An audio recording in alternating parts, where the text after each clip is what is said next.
পঞ্চম শ্রেণীর প্রিয় শিক্ষার্থী সালদার স্যার ইউটিউব চ্যানেল থেকে তোমাদের সবাইকে স্বাগতম। আজকে তোমাদের জন্য একটি নতুন ভিডিও নিয়ে এসেছি। মাধ্যমিক পর্ষদ প্রদত্ত নমুনা প্রশ্নপত্র প্রশ্ন সেট 1 বাংলা মডেল প্রশ্ন, তৃতীয় পর্যায়ক্রমিক মূল্যায়ন 2026, 50 মার্কের একটি স্কুলের প্রশ্ন বিশ্লেষণ সহ সম্পূর্ণ সমাধান দেখাবো তোমাদের এই ভিডিওতে। কাজে তোমরা যারা এখনও আমার চ্যানেলটিকে সাবস্ক্রাইব করোনি তারা এখনই চ্যানেলটিকে সাবস্ক্রাইব করে বেল আইকনটি প্রেস করে দাও। এখানে দেখতে পাচ্ছ থার্ড ইউনিট টেস্ট 2026 মাধ্যমিক শিক্ষা পর্ষদ প্রদত্ত নমুনা প্রশ্নপত্র class 5 subject Bangla, time 90 minutes. তো এখানে টোটাল প্রশ্নটি দেওয়া আছে, আমি একটু বড় করে দেখিয়ে দেই। ঠিক উত্তরটি বেছে নিয়ে লেখো। এখানে প্রথমে গল্পর যে এমসিকিউ সেই এমসিকিউ প্রশ্ন আছে, তারপরে গল্পেরই 2 নম্বরের প্রশ্ন, 3 নম্বরের 2 নম্বরে 1 মার্কের 3টি প্রশ্ন, 3 নম্বরে 2 মার্কের 2টি প্রশ্ন, এরকম করে 4 নম্বরে কিন্তু 5 মার্কের প্রশ্ন আছে। তারপরে 5 নম্বরে হচ্ছে তোমার এমসিকিউ, যেটা কবিতার এমসিকিউ, কবিতার 3টি এমসিকিউ, তারপর সে একইভাবে কবিতার গল্প, কবিতার প্রশ্ন। এই টোটাল মিলে তোমাদের কিন্তু 3টা পার্ট, গল্প, কবিতা এবং বাংলা ব্যাকরণ অনুচ্ছেদ যেটা আর কি। যাই হোক, আমরা এক এক করে সমস্ত প্রশ্ন দেখে নিলাম। এখন সরাসরি উত্তর বিশ্লেষণে যাব। সরাসরি 1 নম্বরের প্রশ্ন। 1 নম্বরের প্রশ্নটা দেখি। সাংঘাতিক কাণ্ড। সাংঘাতিক কাণ্ডটি হলো কি? মাস্টারদা উমতরা হাই স্কুলে শিক্ষকতা ছেড়ে স্বাধীনতা আন্দোলনে যোগ দিয়েছেন না কোনটা? আমরা যদি এক এক করে উত্তর দেখি তাহলে উত্তর দেখব। এখানে উত্তরটা হবে হলো সঠিক উত্তর খ, অর্থাৎ চট্টগ্রাম শহরে অল্প বয়সী কিছু ছেলে মাস্টারদার বুদ্ধিমত্তায় ইংরেজ পুলিশের সঙ্গে লড়ে তাদের গোলা বারুদের ভাণ্ডারটিকে দখল করে নিলেন। বিস্তারিত যদি দেখো, তোমরা বিস্তারিতটা ভালো করে পড়বে তাহলে ক্লিয়ার বুঝতে পারবে। মাস্টারদা পাঠে মাস্টারদা সূর্য সেন ছিলেন একজন দেশপ্রেমিক স্বাধীনতা সংগ্রামী। তিনি চট্টগ্রামের কিছু অল্পবয়সী ছেলেকে দেশমাতৃকার জন্য কাজ করতে অনুপ্রাণিত করেছিলেন। তার পরিকল্পনা বুদ্ধিমত্তায় বিপ্লবী ছেলেরা ইংরেজদের বিরুদ্ধে সাহসের সঙ্গে লড়াই করে ইংরেজদের গোলা বারুদের ভাণ্ডার দখল করে নিয়েছিল। এই সাহসী ও দুঃসাহসিক কাজকে পাঠে সাংঘাতিক কাণ্ড বলা হয়েছে। এরপরে 2 নম্বরের প্রশ্ন, মা বকে, মায়ের বকাবকি করার কারণ কি? আমার এখানে দেখতে পাচ্ছি যে 4টি অপশন আছে, কিন্তু খ নম্বরে পরিবারের নিদারুণ অভাব অনটন এবং বাচ্চাদের ঠিকমতো খেতে দিতে না পারার কষ্ট, এটাই হচ্ছে। এটি তালনবমী গল্পের অংশ। নেপাল ও গোপাল 2 ভাই, সংসারে খুব অভাব অনটন, তারা ঠিকমতো পেট ভরে খেতেও পারে না। এই অভাবের কারণে তাদের মা খুব কষ্টের মধ্যে থাকেন। তাই নেপাল যখন মাকে খাবারের কথা বলতে যেতে চায়, গোপাল বলে মা বকে। মায়ের বকাবকির মূল কারণ পড়াশোনা না করে বা দুষ্টমি নয়, বরং সংসারের চরম অভাব ও সন্তানদের ঠিকমতো খেতে দিতে না পারার অসম্ভব কষ্ট। এরপরে আমরা চলে যাব 3 নম্বরে। ওদের আকাশে উড়িয়ে যুদ্ধ হবে প্যাঁচ খেলার। যাদের আকাশে উড়িয়ে প্যাঁচ খেলার যুদ্ধ হবে তারা হলো কি? এক হচ্ছে চাঁদিয়াল আর পেট কাটা। তো উত্তর হবে চাঁদিয়াল ও পেট কাটা। এটি শৈলেন ঘোষের আকাশের 2 বন্ধু গল্প থেকে নেওয়া। গল্পটির 2টি প্রধান ঘুড়ির নাম হলো চাঁদিয়াল ও পেট কাটা। উৎসবের দিনে 2টি ঘুড়ি আকাশে উড়ে মানুষ তাদের দিয়ে প্যাঁচের খেলা খেলা, অর্থাৎ এক ঘুড়ির সুতো অন্য ঘুড়ির সুতোর সঙ্গে জড়িয়ে দিয়ে লড়াই করানো হয়। তাই এখানে চাঁদিয়াল পেট কাটা প্যাঁচ খেলার যুদ্ধ। এরপর আমরা 2 নম্বরের প্রশ্নে যাব। নিচের প্রশ্নগুলি নিজের ভাষায় লেখো। 1 মার্কের রবীন্দ্রনাথ সম্পর্কে মাস্টারদা বলতেন কবি সম্রাট রবীন্দ্রনাথ। এ থেকে তার কোন মনোভাবের পরিচয় পাওয়া যায়? এ থেকে রবীন্দ্রনাথ ঠাকুরের প্রতি মাস্টারদা সূর্য সেনের গভীর শ্রদ্ধা, ভালোবাসা ও মুগ্ধতার পরিচয় পাওয়া যায়। তিনি রবীন্দ্রনাথকে শ্রেষ্ঠ কবি ও ভারতের এক মহৎ সম্পদ বলে মনে করতেন। এরপরের প্রশ্ন। এরপরে গোপালের চোখে জল এসে পড়লো, বোধহয় সংসারে অবিচার দেখি। এখানে কোন অবিচারের প্রতি ইঙ্গিত করা হয়েছে? গোপালের পরিবার দরিদ্র হয়, জটি পিসিমা তাদের নেমন্তন্ন করেন, অথচ পাড়ার অন্য অনেকে নেমন্তন্ন করেছিলেন। অর্থের অভাবের জন্য গোপালকে আনন্দ ভালো খাবার খেতে বঞ্চিত হতে হয়েছিল।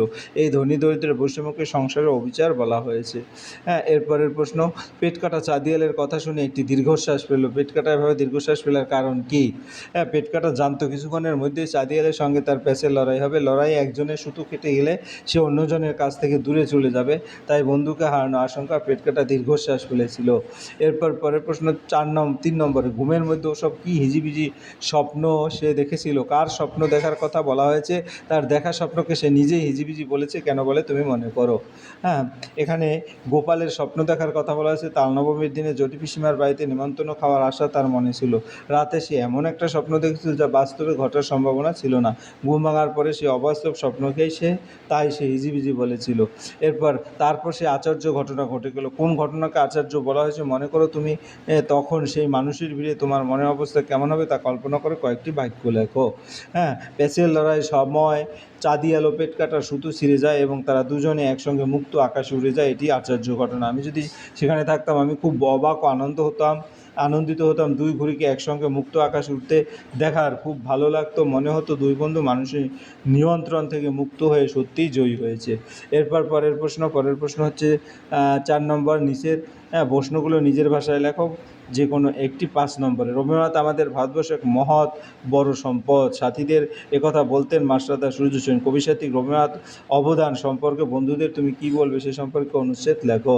হ্যাঁ, কবি সাহিত্যিক রবীন্দ্রনাথ ঠাকুর বাংলা কবি সাহিত্যের একজন শ্রেষ্ঠ কবি। তার কবিতায় প্রকৃতি প্রেম, দেশপ্রেম, মানবতা, আনন্দ, দুঃখের কথা সুন্দরভাবে প্রকাশ পেয়েছে। তার বিখ্যাত কাব্যগ্রন্থ গীতাঞ্জলি তাকে বিশ্বজুড়ে সম্মান এনে দেয়। তার কবিতা ও গান বাঙালির মনকে গভীরভাবে প্রভাবিত করছে। বাংলা ভাষা ও সাহিত্যকে তিনি বিশ্বের দরবারে বিশেষ মর্যাদা দিয়েছেন, তাই থেকে বাংলা সাহিত্যের এক অমূল্য সম্পদ বলা হয়।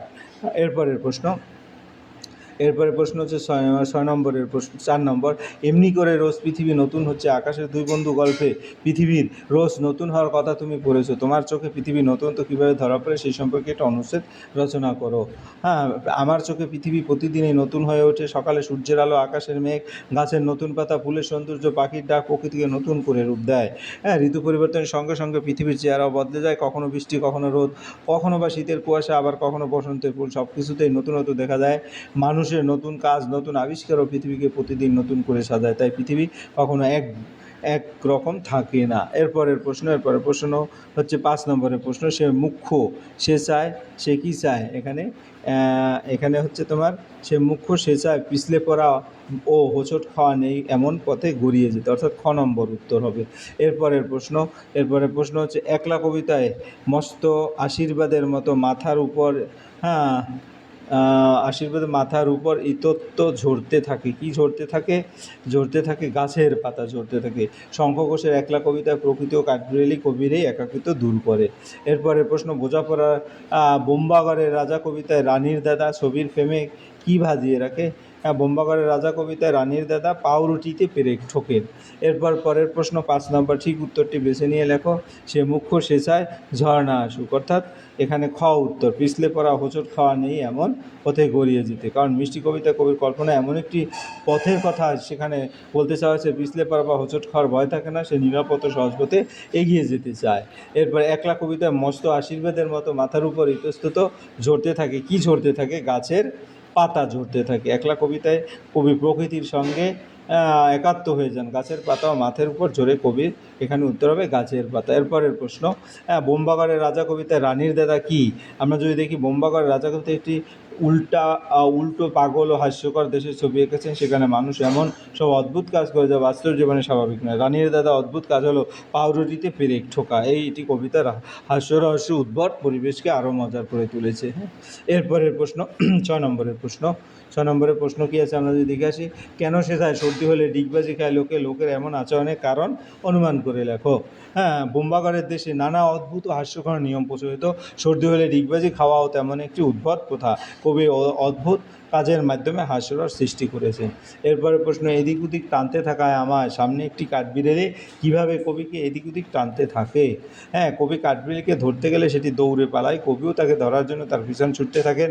এইভাবে কাঠবিড়ালিটি কবিকে এদিক ওদিক টেনে নিয়ে যায়। তাতেই হবে তাইতে, কিসে কি হবে বলে কবি মনে করেন।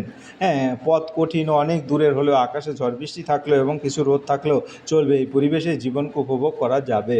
এরপরের প্রশ্ন হচ্ছে আমার 7 নম্বরের প্রশ্ন। নিজের প্রশ্নগুলো কয়েকটি বাক্যে উত্তর দাও। চিবিয়ে খেতে হয় বলে আখ মিষ্টি সবার চাইতে, উদ্ধৃত অংশ অন্তর্নিহিত অর্থটি বুঝিয়ে লেখো। 2 মার্কের প্রশ্ন।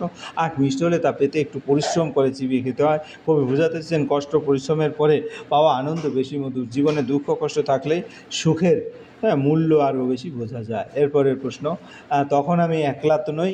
একলা কবিতায় কবি কীভাবে কবির একাকিত্ব দূর হয়? কবির সঙ্গে সবুজ গাছপালা, কাঠবিড়ালি এবং প্রকৃতি থাকে। কাঠবিড়ালি তাকে দৌড় করায় এবং গাছের পাতা মাথার উপর ঝরে পড়ে। প্রকৃতির এই সঙ্গেই কবির একাকিত্ব দুঃখ দূর হয়ে যায়। পরের প্রশ্ন 8 নম্বর, জীবন কীভাবে মিষ্টি মধুর হয়ে ওঠে তা মিষ্টি কবিতা অনুসরণে আলোচনা করো। দুঃখের মূল্য লাভ করেছে এমন কিছু কথা কয়েকটি বাক্যে লেখো। জীবন সবসময় সহজ হয় না, জীবনের পথ অনেক চড়াই উতরাই, বাধা ও দুঃখ কষ্ট আসে, কিন্তু সেই বাধাকে ভয় না পেয়ে সাহসের সঙ্গে এগিয়ে যেতে হয়। ঝড় বৃষ্টি যেমন প্রকৃতিকে সুন্দর করে, তেমনি দুঃখ ও কষ্ট মানুষের জীবনকে অভিজ্ঞ করে তোলে। পরিশ্রম করে পাওয়া সাফল্যের আনন্দ অনেক বেশি। আমি যখন কোনো কাজে ব্যর্থ হয়ে পড়ে চেষ্টা করে সফল হয়েছি, তখন বুঝেছি যে কষ্টের মূল্য আছে। তাই দুঃখ ও বাধার মধ্যে দিয়ে জীবন আরও মিষ্টিমধুর হয়ে ওঠে। এরপরের প্রশ্ন, মনে করো বোম্বাগড়ের রাজার দেশে তুমি থাকো, তোমার দিবারাত্রিগুলো কীভাবে কাটবে সে বিষয়ে কয়েকটি বাক্য লেখো। আমি যদি বোম্বাগড়ের রাজার দেশে থাকতাম, তাহলে প্রতিদিনই নানা মজার ও অদ্ভুত ঘটনা দেখতাম। সেখানে সর্দি হলে মানুষ ডিগবাজি খায়, রানীর মাথায় বালিশ বাঁধে থাকে এবং রানীর দাদা পাউরুটিতে পেরেক ঠোকেন। রাজার সবাই হুক্কা হওয়া বলে চেঁচান, মন্ত্রী রাজার কোলে বসে কলসি বাজান, জ্যোৎস্না রাতে সবাই চোখে আলতা মাখে। এইসব অদ্ভুত কাজ দেখে আমার খুব হাসি পেত। আমার দিবারাত্রি আনন্দ কৌতূহলের মধ্যেই কাটতো। এরপর পরের প্রশ্ন, ঠিক উত্তরটি বেছে নেই। উচ্ছন্ন সন্ধি বিচ্ছেদে পড়লে হয় উদ্যোগ ছন্ন উচ্ছন্ন, অর্থাৎ এটা খ নম্বরের উত্তর। হ্যাঁ, এরপরের প্রশ্ন হচ্ছে খুব ভালো। এটা কি ধরনের বিশেষণ? খুব ভালো হচ্ছে বিশেষণের বিশেষণ। খুব শব্দটি ভালো বিশেষণের মাত্রা বোঝাচ্ছে। এরপরের প্রশ্ন, বরুণের স্ত্রীলিঙ্গ বাচক শব্দ কোনটি? বরুণের স্ত্রীবাচক বরুণানী। এরপরের প্রশ্ন হচ্ছে মধ্যম পুরুষের একটি উদাহরণ। মধ্যম পুরুষের একটি উদাহরণ হচ্ছে উত্তর ক, আপনারা। উত্তম পুরুষ আমি আমরা, মধ্যম পুরুষ তুমি তোমরা, আপনি আপনারা এবং নাম পুরুষ সে তারা তিনি ইত্যাদি। এরপরের প্রশ্ন, আবহান শব্দটির বিপরীতার্থক শব্দ কোনটি? এটা বিপরীত শব্দ বিসর্জন, অর্থাৎ এই যে আহ্বানের বিপরীত শব্দ বিসর্জন। এরপর আমরা চলে যাব 10 নম্বরের নিচের প্রশ্নগুলো উত্তর দাও। বাক্য কীভাবে তৈরি হয়? হ্যাঁ, প্রশ্নগুলো একবার দেখে নেই। বাক্য কীভাবে তৈরি হয় দেখি। কয়েকটি শব্দকে সঠিক ক্রমে সাজিয়ে যখন সম্পূর্ণ মনের ভাব প্রকাশ করা হয়, তখন থেকে বাক্য এভাবে বাক্য তৈরি হয়। অর্থাৎ 1 নম্বরের প্রশ্ন, তোমরা আমরা কি পুরুষ বা পক্ষ? তোমরা হচ্ছে মধ্যম পুরুষ, আমরা হচ্ছে উত্তম পুরুষ। পাখিটির বহু বচন করে বাক্যটি লেখো। পাখিগুলোর বাসায় ফেরে। পাখিটি মানে পাখিগুলো বাসায় ফেরে। তারপরে উল্লাসের সন্ধি উজ্জ্বক্লাস, উল্লাস শূন্যস্থানে পূরণ করো ড্যাশ, আগামী সপ্তাহে বেড়াতে যাব। আপনারা যাবেন, আপনারা আগামী সপ্তাহে বেড়াতে যাবেন। এরপর আমরা চলে যাব পরের প্রশ্ন 11, যে কোনো একটি বিষয় অনুচ্ছেদ করো। গরমের ছুটিতে বেড়াতে যাওয়ার অভিজ্ঞতা তোমার বিদ্যালয়। হ্যাঁ, তো গরমের ছুটিতে আমি বাবা মায়ের সঙ্গে দার্জিলিং বেড়াতে গেছিলাম। পাহাড়ের সৌন্দর্য দেখে আমার খুব ভালো লেগেছিল। সকালে ঘুম থেকে উঠে দূরের পাহাড় ও সবুজ গাছপালা দেখতে পেতাম। আমরা বিভিন্ন দর্শনীয় স্থানে ঘুরে দেখেছি এবং অনেক ছবি তুলেছি। পাহাড়ি পথে চলতে চলতে ঠান্ডা বাতাস উপভোগ করেছি। কয়েকদিন সেখানে থেকে আমরা আনন্দের সঙ্গে বাড়ি ফিরে এসেছিলাম। সেই ভ্রমণের স্মৃতি আজও আমার মনে পড়ে। এরপর পরের প্রশ্ন হচ্ছে তোমার বিদ্যালয় বা আমার বিদ্যালয়ের নাম, তোমার যার যার বিদ্যালয়ের নাম লিখবে। এটি আমাদের এলাকার একটি সুন্দর বিদ্যালয়। অনেকগুলো শ্রেণীকক্ষ, একটি খেলার মাঠ, একটি গ্রন্থাগার আছে। আমাদের শিক্ষক-শিক্ষিকারা খুব যত্ন নিয়ে পড়ান। তারা শুধু পড়াশোনা নয়, ভালো মানুষ হওয়ার শিক্ষাও দেন। আমরা প্রতিদিন বিদ্যালয়ে প্রার্থনা করে নিয়মিত পড়াশোনা করি। বিভিন্ন খেলাধুলা, সাংস্কৃতিক অনুষ্ঠানে আমরা অংশ নিই। আমরা বিদ্যালয়কে আমরা খুব ভালোবাসি। এরপর 12 নম্বরের প্রশ্ন, শীতে চড়ুইভাতিতে আনন্দময় অভিজ্ঞতার কথা জানিয়ে বন্ধুকে একটি চিঠি লেখো। আশা করি ভালো আছে প্রিয় বন্ধু রাহুল। তোমার যার যার নাম, স্থান কলকাতা, তারিখ 20 জানুয়ারি 2000। আমিও ভালো আছি। গত রবিবার আমরা কয়েকজন বন্ধু মিলে শীতের চড়ুইভাতিতে গিয়েছিলাম। সকালে আমরা একটি সুন্দর মাঠের পাশে গিয়েছিলাম। সবাই মিলে রান্নার জোগাড় করলাম। কেউ সবজি কাটলো, কেউ রান্না করলো, কেউ খেলাধুলো করলো। দুপুরে সবাই মিলে খাওয়া দাওয়া করলাম। তারপর গান, গল্প, নানা খেলায় অনেক আনন্দ করেছি। বিকেলে বাড়ি ফেরার সময় সবার মন খারাপ হয়ে গেছিলো। দিনটি আমার জীবনে একটি আনন্দময় স্মৃতি হয়ে থাকবে। আজ এই পর্যন্ত। তোর স্মৃতি অপেক্ষায় রইলাম। ইতি তোমার বন্ধু। এরপরের এই ছিল এই ভিডিওর সামগ্রিক প্রশ্ন এবং উত্তর। আশা করি ভিডিওটি যদি মনোযোগ সহকারে দেখো এবং খুব একটা স্ট্যান্ডার্ড মানের প্রশ্ন কিন্তু এটা। হ্যাঁ, এই লেভেলের উত্তরও যদি তোমরা করতে পারো, তাহলে কিন্তু দেখা গেছে পরীক্ষায় একবারে 50-তে 50 মার্কই পেয়ে যাবে। যাই হোক, পরিশেষে বলবো ভিডিওটি দেখার জন্য অসংখ্য ধন্যবাদ। ভিডিওটি ভালো লাগলে লাইক, কমেন্ট, শেয়ার করতে ভুলবে না। वीडियोस बनाने हैं, फिल्मोरा है ना।